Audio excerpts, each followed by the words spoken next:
Morning student, आज हम पढ़ेंगे 11वीं मैथ्स अध्याय 1 से समुच्चय के बारे में। ठीक है, तो समुच्चय मतलब होता है समूह के रूप में। तो समुच्चय शब्द, समुच्चय सिद्धांत की अवधारणा जो है सर्वप्रथम जर्मन वैज्ञानिक जॉर्ज केंटर ने 1895 में प्रतिपादित किया, है ना। जो समुच्चय है, समुच्चय शब्द की अवधारणा जो है जर्मन वैज्ञानिक जॉर्ज केंटर ने 1895 में प्रतिपादित किया था, है ना।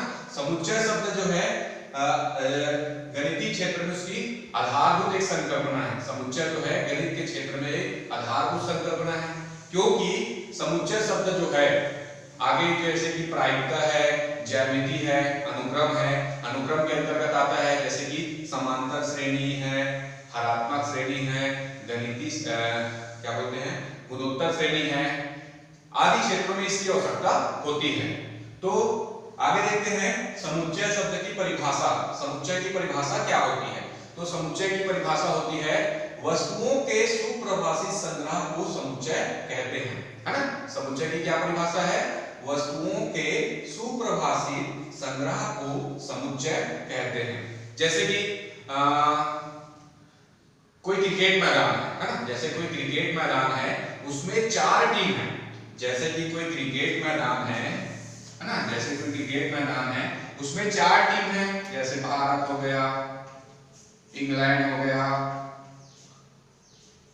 ऑस्ट्रेलिया हो गया और एक टीम लेते हैं वेस्ट इंडीज हो गया।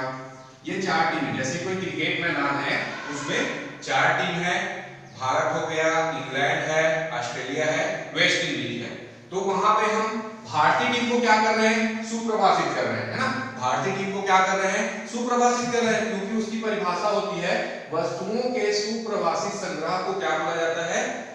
समुच्चय बोला जाता है। ठीक है, तो यहाँ पे कोई क्रिकेट का मैदान है, उसमें 4 टीम है। जैसे भारत है, इंग्लैंड है, वेस्ट इंडीज है, ऑस्ट्रेलिया है, और उसमें हम भारत को सुप्रभाषित कर रहे हैं। भारत को सुप्रभाषित कर रहे हैं। अगर भारतीय टीम में 2 खिलाड़ी जो है वेस्ट इंडीज का है, अगर भारतीय टीम में 2 खिलाड़ी वेस्ट इंडीज का है और भारतीय टीम को हम सुप्रभाषित कर रहे हैं, तो वह सुप्रभाषित नहीं होगा। समझ में आया? क्योंकि यहाँ पे हम भारत को सुप्रभाषित कर रहे हैं, और अगर वहां पे वेस्ट इंडीज का 2 खिलाड़ी है, यहाँ पे वेस्ट इंडीज का 2 खिलाड़ी है, तो वहां पे भारत जो है सुप्रभाषित नहीं होगा, क्योंकि हम वहां पे भारत को सुप्रभाषित कर रहे हैं, है ना। अगर हम क्रिकेट टीम को अगर सुप्रभाषित करते, अगर क्रिकेट टीम को सुप्रभाषित करते, तो वह सुप्रभाषित होता, क्योंकि क्रिकेट टीम को प्रभाषित कर रहे हैं। लेकिन यहाँ पर हम भारत को सुप्रभाषित कर रहे हैं, तो वहां पे वेस्ट इंडीज का 2 खिलाड़ी है, तो वह सुप्रभाषित नहीं होगा। यदि यहाँ पे क्रिकेट टीम को अगर सुप्रभाषित कर रहे हैं, तो वह सुप्रभाषित होगा। समझ में आया? ठीक है, तो उसकी परिभाषा एक बार फिर से देख रहे हैं। वस्तुओं के सुप्रभाषित संग्रह को क्या कहते हैं? समुच्चय कहते हैं। ठीक है, जैसे कि अंग्रेजी वर्णमाला में कोई स्वर है ना। जैसे अंग्रेजी वर्णमाला में क्या होता है? स्वर क्या क्या होता है? ए, ई, आई, ओ, यू, ये स्वर है ना। अब यहाँ पर हम ये परिभाषा को समझने का, समझाने का और बनाने का प्रयास करेंगे। ठीक है, इस परिभाषा को जो है समझने का, समझाने का, बनाने का प्रयास करते हैं, क्योंकि रटने का काम जो है 2 दिन का रहता है। रटते हैं तो सिर्फ 2 दिन ही याद रहता है, लेकिन यहाँ पर अगर समझेंगे तो हमेशा जिंदगी भर याद रहेगा। ठीक है, तो यहाँ पर रटने वाला काम नहीं करेंगे, यहाँ पे समझने का, समझाने का प्रयास करेंगे। तो यहाँ पर परिभाषा है वस्तुओं के सुप्रभाषित संग्रह को समुच्चय कहते हैं, और समुच्चय की परिभाषा बनाते समय हमें निम्न कौन सी बातें याद रखनी है, उसके नियम क्या होते हैं, यहाँ पे देखते हैं। तो फर्स्ट बातें हैं, फर्स्ट क्या है? सदस्य या अवयव। यहां पर इसको परिभाषित कर रहे हैं, तो ए, ई, आई, ओ, यू क्या है? एक सदस्य है, अवयव है। इसी को इंग्लिश में बोला जाता है एलिमेंट। तो सबसे पहले बातें कौन सी बातें याद रखनी है? जो ए है, ई है, आई है, ओ है, यू है, क्या है? ये सदस्य है, अवयव है। दूसरी महत्वपूर्ण बातें है ना, जो अवयव है, सदस्य है, ये क्या है? अवयव है, सदस्य है, उसको अंग्रेजी वर्णमाला के छोटे अक्षर से दर्शाते हैं। ठीक है, ये जो अवयव है उसको अंग्रेजी वर्णमाला के छोटे अक्षर से क्या करते हैं? दर्शाते हैं। तो यहाँ पर लिख देते हैं अवयव को अंग्रेजी वर्णमाला के छोटे अक्षरों से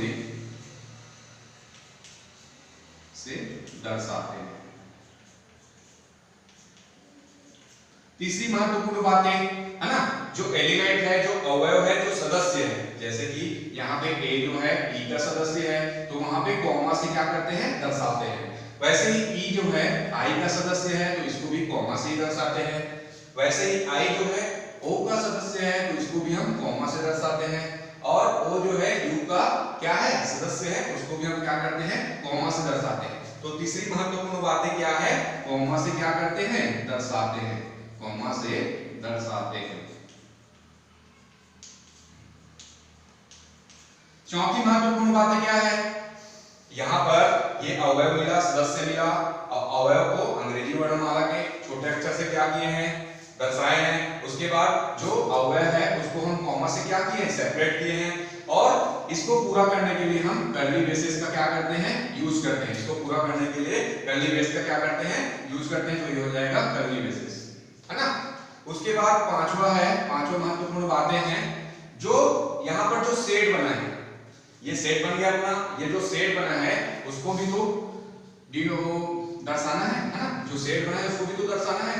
तो जो सेट है उसको अंग्रेजी वर्णमाला के बड़े अक्षर से दर्शाते हैं। जो सेट है उसको हम अंग्रेजी वर्णमाला के बड़े अक्षर से दर्शाते हैं। तो यहाँ पर ए भी लिख सकते हैं, बी भी लिख सकते हैं और सी भी लिख सकते हैं, ठीक है।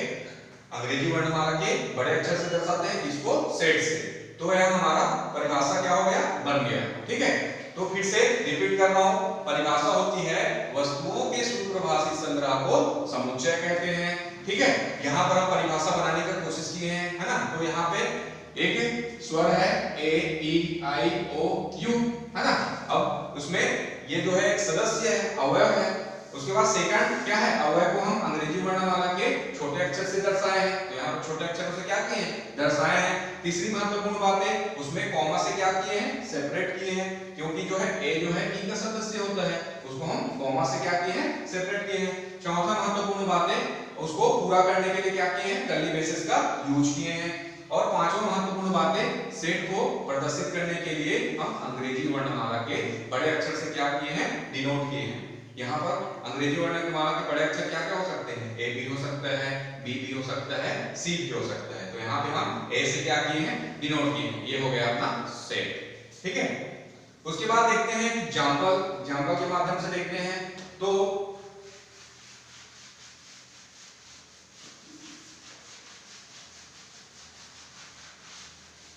पहला एग्जांपल है स्वरों का संग्रह, स्वरों का संग्रह,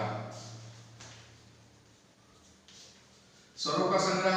अब इसको सेट के रूप में बनाना है ना, समुच्चय के रूप में बनाना है उसको। तो स्वरों का संग्रह क्या होता है, स्वर क्या क्या होता है, ए होता है, ई होता है, आई होता है, ओ होता है, यू होता है। तो इसमें कौन सी बातें ध्यान रखनी थी, है ना, कौन कौन सी बातें थी। फर्स्ट जो अवयव है, सदस्य है, उसको कॉमा से सेपरेट करते हैं। और उसके बाद क्या किए थे, उसको पूरा करने के लिए कर्ली ब्रेसेस का यूज किए थे, है ना। अब वो सेट को किससे डिनोट किए थे, अंग्रेजी वर्णमाला के बड़े अक्षर से क्या किए थे, डिनोट किए थे। ये बन गया हमारा सेट, और ये हो गया इसका एग्जांपल, ठीक है। धन्यवाद।